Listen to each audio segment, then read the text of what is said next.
बहुत समय पहले की बात है। माधोपुर नाम का एक बहुत ही पुराना गांव हुआ करता था। उस गांव में सुशील नाम का एक गरीब मजदूर आदमी अपनी पत्नी मल्लिका और एक 8 साल के बेटे कैलाश के साथ रहा करता था। सुशील बहुत ही ईमानदार और सीधा साधा आदमी था। आप तो जानते ही हो जी, बरसात का मौसम शुरू हो गई है। पिछली बार बरसात के दिन कितने मुश्किल से कटे थे। घर की छत जगह जगह से टूटी हुई है। अगर तुमने इस बार भी कोई इंतजाम नहीं किया तो पहले जैसा हाल हो जाएगा। बारिश का सारा पानी घर में आएगा। तुम सही कहती हो मल्लिका, पिछली बार की बरसात ने हमें बहुत परेशान किया था। इस बार कैसे भी करके छत की मरम्मत जरूर करवानी होगी।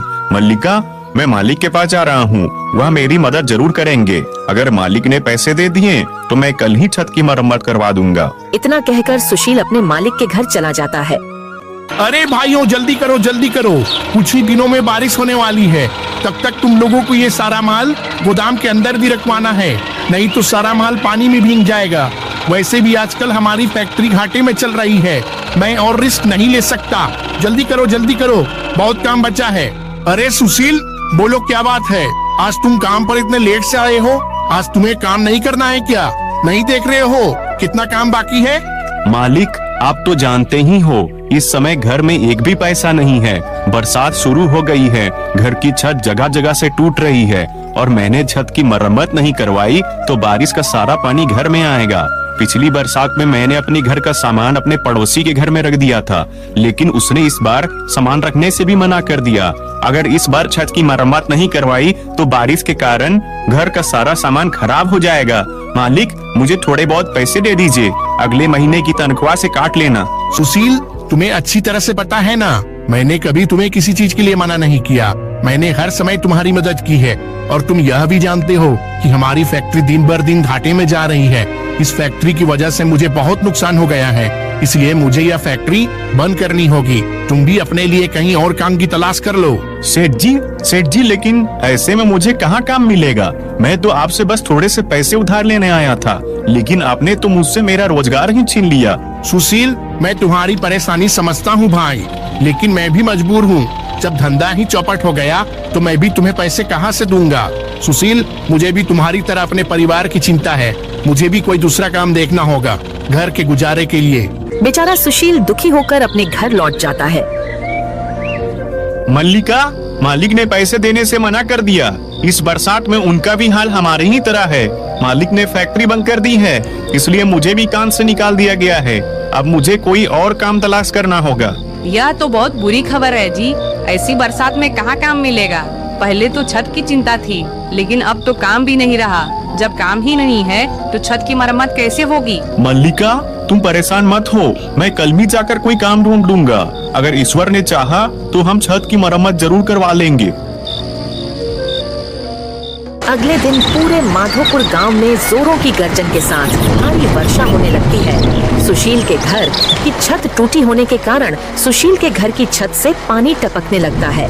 यह देखकर मल्लिका और सुशील काफी परेशान हो जाते हैं। भाग्यवान, मुझे बहुत चिंता हो रही है, कहीं बारिश के कारण हमारी छत टूट ना जाए। अगर इसी तरह रोज बारिश होती रही तो हम इस घर में कैसे रह पाएंगे? मुझे जल्दी कुछ न कुछ करना ही होगा। हाँ जी, आप बिल्कुल सही कह रहे हो। ये देखो, हमारी छत से कितना पानी टपक रहा है। ऐसे तो हमारे घर का सारा सामान खराब हो जाएगा। ठीक है भाग्यवान, मैं काम की तलाश में जा रहा हूँ। लेकिन बाहर जोरों से बारिश हो रही है। ऐसे में आप कहाँ जाओगे? मैं क्या करूँ भाग्यवान, और कुछ कर भी नहीं सकता। मुझे जाना ही होगा, नहीं तो हमारा सारा सामान खराब हो जाएगा। ठीक है जी, आप जैसा कहो, लेकिन आप ध्यान से जाइएगा। बाहर बहुत जोरों की बिजली भी कड़क रही है। फिर सुशील भारी वर्षा में छाता लेकर काम की तलाश में बाजार की ओर निकल जाता है। अरे आओ भाई आओ, अरे आओ भाई आओ, ताजा ताजा मछली ले लो, बिल्कुल ही ताजा मछली है भाई। 120 रुपए किलो, 120 रुपए किलो। अरे ले लो भाई ले लो, अरे आओ भाई आओ, इससे अच्छा मछली पूरे बाजार में नहीं मिलेगा भाई। अरे ओ मछली वाले भैया, मछली कैसे किलो दे रहे हो भाई? अरे 120 रुपए किलो है भैया, आपको लेना है तो बोलो। अरे नहीं भैया, मुझे मछली नहीं चाहिए। मुझे बस ये बता दो, तुम्हारे पास कोई मेरे लायक काम है? मैं कर दूंगा भाई, मुझे काम की जरूरत थी। अरे भैया, मैं तुम्हें क्या काम दे सकता हूँ? मैं तो एक साधारण सा गरीब मछली वाला हूँ। मेरा तो खुद का घर का गुजारा बहुत मुश्किल से हो पाता है। मुझे माफ करना भैया, मेरे पास तुम्हें देने लायक कोई काम नहीं है।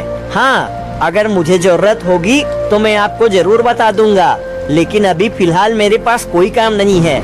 अच्छा ठीक है मछली वाले भैया, कोई बात नहीं। इतना कहकर सुशील आगे बढ़ जाता है।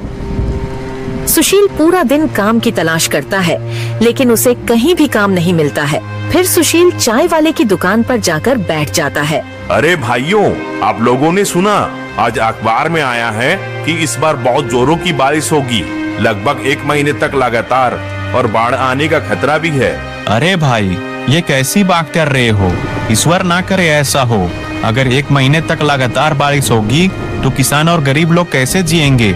बारिश की वजह से सारी फसलें मर जाएंगी और गरीब लोग का कारोबार भी बंद हो जाएगा। अरे सुशील भाई, अखबार में लिखा है, मैं तो बस वही बता रहा हूँ। अरे सुशील भाई, तुम चिंता क्यों करते हो? अखबार वाले तो कुछ भी उल्टा सीधा छाप देते हैं जिससे अखबार ज्यादा बिके। मैं तो तुम्हें लीक कर देता हूँ, ऐसा कुछ नहीं होने वाला है और होगा वही जो ईश्वर चाहते हैं।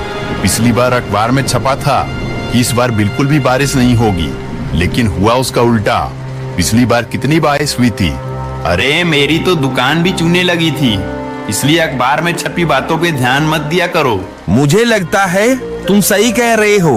हमें अखबार की बातों पर विश्वास नहीं करना चाहिए, लेकिन हाँ, हमें होशियार रहना चाहिए ताकि अगर कुछ समस्या आए तो हम तैयार रहें। सुशील को उन दोनों आदमियों की बात अजीब लगती है, इसलिए वह वहाँ से उठकर अपने घर चला जाता है। मल्लिका, मैंने हर जगह काम तलाश किया, लेकिन कहीं भी मुझे काम नहीं मिला। अब तुम ही बताओ, मैं क्या करूं? क्या आप ये क्या कह रहे हो जी? अब तो घर का राशन भी खत्म हो गया है और सुबह से कैलाश की तबीयत भी बहुत खराब हो रही है। उसका सारा शरीर गर्म हो रहा है।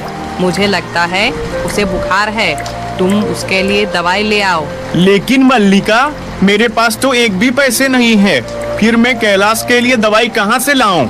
जी, अगर कैलाश को इलाज नहीं मिला तो उसकी हालत और भी बिगड़ सकती है। तुम्हें जल्दी कुछ करना होगा। लेकिन मल्लिका, मेरे पास एक भी रुपया नहीं है। ऐसे में कैलाश के लिए दवाई कहाँ से लाऊं? हाँ, हम एक काम कर सकते हैं। चलो हम वासु के घर चलते हैं। वो मेरा बचपन का दोस्त है, वो मेरी मदद जरूर करेगा। फिर दोनों तुरंत ही भारी वर्षा के बीच में ही छाता लेकर वासु के घर जाते हैं। वासु, अरे ओ भाई वासु, दरवाजा खोलो भाई, घर पर हो कि नहीं? अरे इतनी रात में कौन है भाई? रुको, आता हूँ। अरे भाई सुशील, तुम लोग यहाँ इतनी रात को इस भारी वर्षा के बीच यहाँ क्या कर रहे हो? कोई समस्या हो तो बताओ। वासु भाई, मेरा बेटा कैलाश बहुत बीमार है।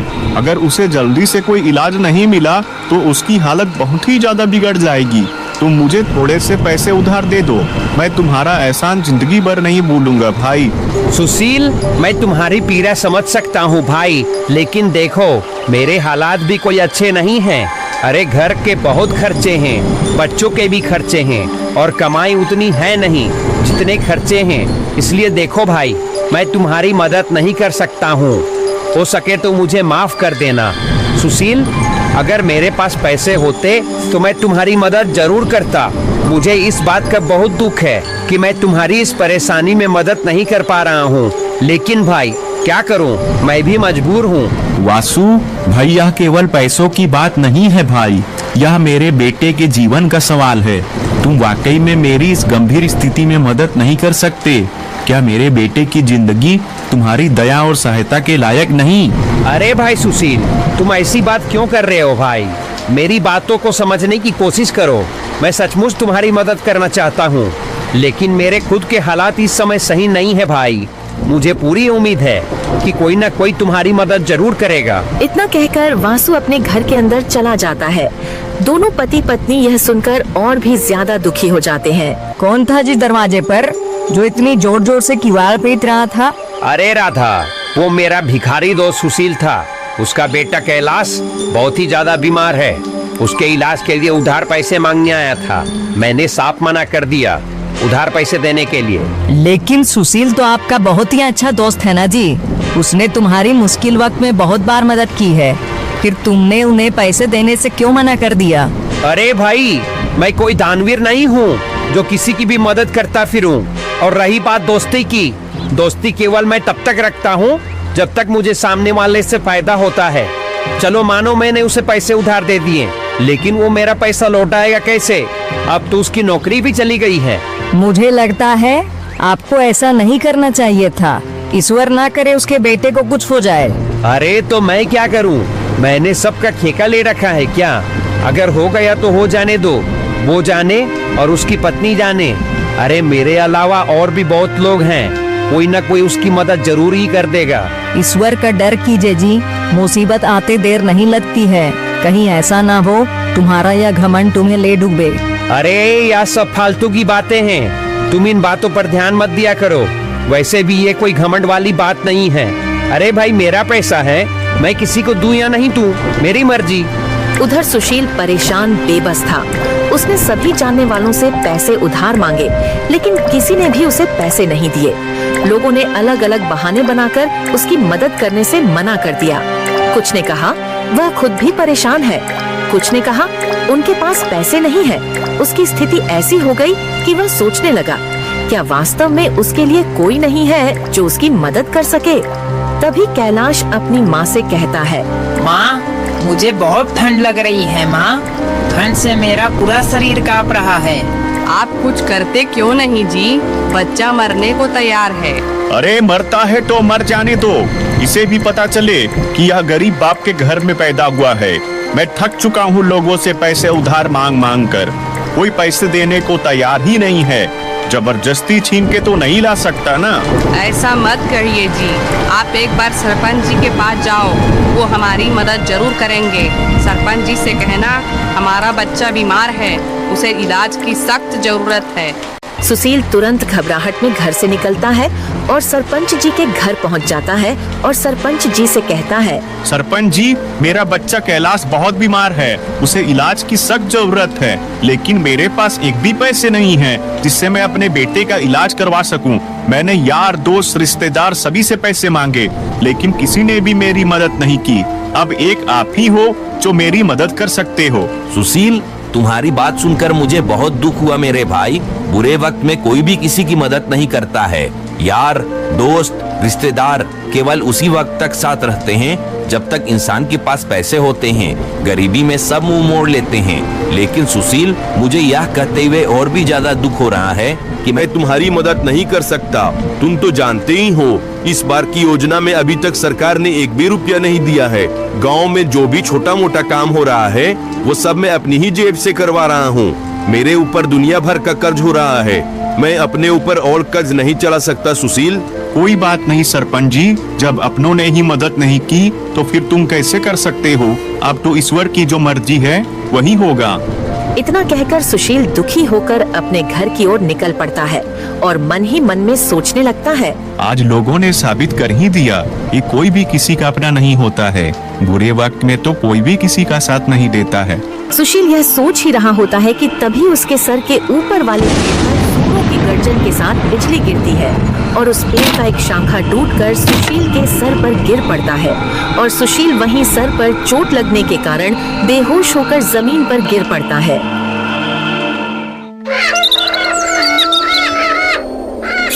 अगले दिन उसी रास्ते पर एक व्यापारी अपनी गाड़ी लेकर आ रहा होता है कि तभी उसकी नजर जमीन पर लेटे हुए सुशील पर पड़ती है। अरे भाई, कौन हो तुम और बीच रास्ते पर क्यों लेटे हुए हो? हट जाओ रास्ते से, मुझे देर हो रही है। लेकिन बदले में उसे कोई भी जवाब नहीं मिलता है। तब व्यापारी सुशील के पास जाकर देखता है, अरे ये तो बेहोश है, इसकी हालत तो बहुत गंभीर लग रही है। मुझे इसे यहाँ छोड़कर नहीं जाना चाहिए, ये बेसहारा और कमजोर है। फिर व्यापारी सुशील को अपनी गाड़ी में बैठाकर अपने घर ले जाता है और घर ले जाकर व्यापारी सुशील की खूब सेवा करता है। कुछ ही देर में सुशील को होश आ जाता है। मैं कहाँ हूँ? मैं तो अपने घर जा रहा था, फिर यहाँ कैसे आया? मुझे जल्दी से अपने घर जाना होगा। तुम रास्ते पे बेहोश पड़े थे, इसलिए मैंने तुम्हें अपने घर ले आया। तुम्हारा अभी अपने घर जाना ठीक नहीं रहेगा। पहले तुम्हें आराम करने की सख्त जरूरत है, उसके बाद अपने घर चले जाना। आपने मेरी मदद क्यों की? आप तो मुझे जानते भी नहीं हो, फिर भी आपने मेरी मदद की, मुझे अपने घर ले आए और मेरे इतने अच्छे से ख्याल रखा। देखो छोटे भाई, जीवन में बस खुद की मदद करना ही काफी नहीं होता है, बल्कि हम सब एक दूसरे की मदद के लिए हैं। जब कोई इंसान परेशान हो तो हमारा फर्ज बनता है कि उसकी मदद करें। हो सकता है कि तुमने अब तक कई लोगों के बुरे पहलू ही देखे हैं, लेकिन मैं मानता हूँ कि अच्छाई भी इसी दुनिया का हिस्सा है। वैसे तुम बेहोश कैसे हो गए थे? तुम्हें देखकर ऐसा लगता है जैसे तुम्हारी हालत कुछ अच्छी नहीं है। जी मेरा बेटा बहुत बीमार है, मेरे पास एक पैसा भी नहीं है जिससे मैं उसका इलाज करवा सकूं। मैंने सभी से अपने बेटे के इलाज के लिए पैसे उधार मांगे, लेकिन किसी ने भी मेरी मदद नहीं की। मैं आखिरी उम्मीद लेकर सरपंच जी के पास गया था, लेकिन उन्होंने भी मुझे पैसे देने से इनकार कर दिया। मैं इसी सोच में डूबा साथ ही साथ तेज बारिश भी हो रही थी। तभी मेरे सर के ऊपर वाले पेड़ पर अचानक बिजली गिरी और उसके बाद मुझे कुछ भी याद नहीं है। अब आंख खुली तो आप मेरे सामने हो। अरे छोटे भाई, तुम तो बहुत मुसीबत में लगते हो। अब तो तुम्हारे बेटे की हालत बहुत खराब हो गई होगी। एक काम करो, जल्दी से अपने घर जाओ और अपने बेटे का इलाज करवाओ। वह भला आदमी सुशील को बहुत सारे पैसे देता है। इन पैसों से तुम अपने बेटे का इलाज और अपनी छत को बनवा लेना और बचे हुए पैसों से कोई कारोबार कर लेना। जब कभी तुम्हारे पास पैसे हो जाएं, मुझे आकर लौटा देना। आपका धन्यवाद बड़े भैया, आप मेरे लिए भगवान से कम नहीं हो। मैंने देवी देवताओं का नाम तो सुना जरूर है, लेकिन कभी देखा नहीं था और आज मैंने देख लिया। मैं आपका एहसान जिंदगी भर नहीं भूलूंगा। अरे ये कोई बड़ा काम नहीं है छोटे भाई। अच्छा, अब तुम जल्दी घर जाओ और अपने बेटे को डॉक्टर को दिखाओ। सुशील जल्दी से अपने घर जाता है। फिर सुशील अपने बेटे कैलाश को डॉक्टर के पास लेकर जाता है और कुछ ही दिनों में उसका बेटा कैलाश ठीक हो जाता है। एक दिन मल्लिका सुशील को कहती है, आपने मुझे बताया नहीं कि आप पैसे कहाँ से लाए थे? मल्लिका, ये पैसे मुझे एक आदमी ने दिए थे। मैं तो उसे जानता भी नहीं कि वो कौन था, लेकिन मेरे लिए किसी भगवान से कम नहीं था। मैंने उससे उसका नाम पूछा, लेकिन उसने मुझे नाम बताने से साफ इनकार कर दिया। मैं उसे जंगल में बेहोशी की हालत में मिला था। उसने मुझे कहा था कि कुछ पैसों से अपने बच्चे का इलाज करवा लेना और बचे हुए पैसों से कारोबार कर लेना। आप सही कहते हो, वो आदमी किसी भगवान से कम नहीं था। मल्लिका, अभी मेरे पास बहुत पैसे बचे हुए हैं। मैं सोच रहा हूँ कि इन पैसों से कोई काम शुरू कर लेता हूँ, लेकिन मेरे समझ नहीं आ रहा है कि मैं क्या काम शुरू करूँ। मैं तो कहती हूँ हम एक फल का दुकान खोल लेते हैं। मैं खेत में फल उगाऊंगी, आप बाजार ले जाकर बेचना। तुम सही कहती हो मल्लिका, हम एक फल का दुकान खोल लेते हैं। अगले दिन से दोनों फल और सब्जी का व्यापार शुरू कर देते हैं। मल्लिका अपने खेतों में मेहनत से तरह तरह के फल और सब्जियां उगाती और सुशील उन फल और सब्जियों को बाजार में बेच दिया करता। धीरे धीरे करके सुशील का व्यापार बहुत ही बड़ा हो जाता है और वह गांव का सबसे अमीर व्यक्ति बन जाता है। उसके ग्राहक चारों ओर फैले हुए थे। जमा किए हुए पैसों से सुशील एक अच्छा घर भी खरीद लेता है। यूं ही कुछ दिन गुजर जाते हैं। एक दिन जब सुशील घर पर होता है तो उसका दोस्त वासु आता है। सुशील, तुम्हारी भाभी की तबीयत बहुत खराब है भाई। घर में एक भी पैसा नहीं है जिससे मैं उसकी दवाई ला सकूं। तुम ही हो जो इस मुसीबत में मेरी मदद कर सकते हो। वासु भाई, तुम परेशान मत हो, मैं तुम्हें अभी पैसे दे देता हूँ। सुशील वासु को पैसे दे देता है। वासु ने सोचा था कि जैसे मैंने उसे पैसे उधार नहीं दिए थे, सुशील भी मुझे पैसे उधार नहीं देगा, लेकिन सुशील ऐसा नहीं था। सुशील सभी की मदद करता था। यह सब देखकर वासु को अपनी गलती का एहसास होता है और वह सुशील से कहता है, आज मुझे सच्ची दोस्ती की ताकत का एहसास हुआ मेरे भाई। जब तुम्हारी आर्थिक स्थिति कमजोर थी, मैंने तुम्हारे सामने अपने पैसे का दिखावा किया और तुम्हारे हालात का मजाक बनाया। मेरे घमंड और अहंकार ने मुझे अंधा कर दिया था कि मैंने तुम्हारी मदद करने से इनकार कर दिया, लेकिन अब समय ने मुझे एक बड़ा सबक सिखाया है। मुझे अपनी गलती का एहसास है।